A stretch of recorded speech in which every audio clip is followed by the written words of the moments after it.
Hello everyone, Spark here. Today I'm here to discuss the Rapid Morph skill in Monster Hunter Wilds on the Switch Axe. Most of the testing I've seen done for this weapon only tested the Wild Morph, which I felt was not really a core tool of the Switch Axe in this game, so I decided to do a little bit of my own testing. Most of the testing I've done here is on single-hit morph attacks because I felt they had the most consistent testing criteria, although I will concede that Morph Double Slash is definitely a lot more important for the weapons kit than most of these tend to be. The testing criteria here is 9 morph attacks starting from the first frame of the animation in 30 FPS to the frame the last damage number disappears.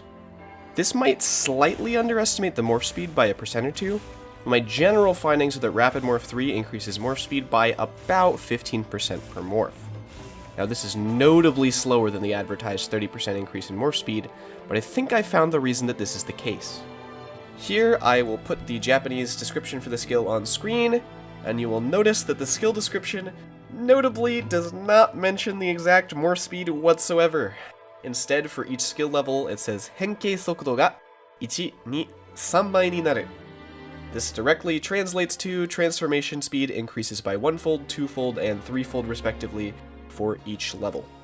This means it's entirely likely that Rapid Morph 3 is actually increasing transformation speed as intended, but the localization for the game applied a number to this description. If I were to guess what happened, I assume the localization team just copy-pasted the skill description from Rise, assuming it would still work out, but that's just speculation. Now, despite not being optimal DPS without the 30% more speed bonus, I will still choose to use Rapid Morph in Monster Hunter Wilds.